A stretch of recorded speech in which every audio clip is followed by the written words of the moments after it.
Ano? Per batch. Okay, next. Per batch daw. Isa na lang.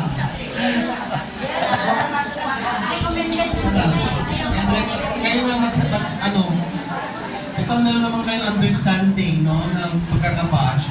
Then piliin na ninyo. Oo. Kung sino yung Ganun na yan. ma-awardan.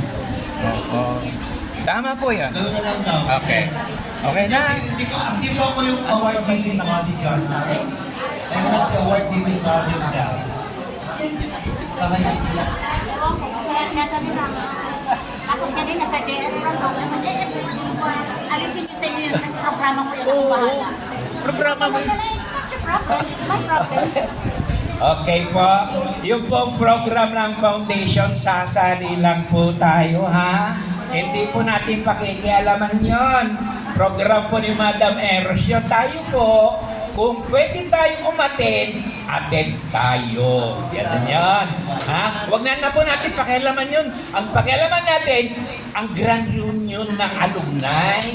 Okay ba?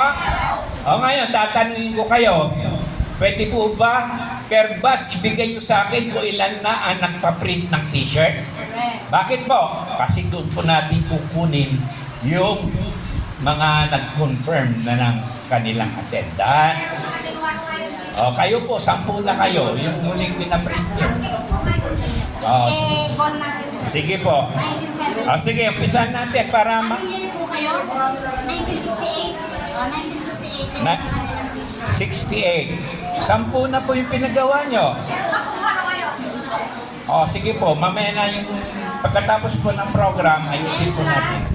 1968, ilan po? 10 plus 8 plus 8. So, 18 na kayo. Growing, ha? 1970, may batch yan. Mayroon yatang 1963 kanina. Doon sa likod, may dumating 1963 or 65. Meron ba? Okay, wala. Nanahimik na. Kasi alam ko, 68 po ang pinaka-senior natin. Akit mo tayo, ne? Sino itong Digna Lakayanga? Digna Lakayanga. 1958 siya. 1958. Oh, sino to? Digda na kaya nga? Digna. Digna. Hello, Digna. Digna. Awam mo. Nagpirma siya, oh. Nagpirma ka na po ko. Sa likod. Digna, how are you? Wala eh. Pumirma lang siya. Hindi, ano sa likod? Baka di na tayo marinig ni Manang Anong batch Digna. siya? Sabi niya, 1986, sorry, 1986. Okay. So, akit tayo from 1968. 69, meron? 70. Oh, ilan na po kayo sa 70? Parang as of today, 43. 43. Thank you, Madam Adela. Ilan t-shirt yun? Yung t-shirt yun po. T-shirt, ilan na napagawa mo? Marami na. Binastos sa t-shirts. Oh, alam ko kasi pati yung mga husband yata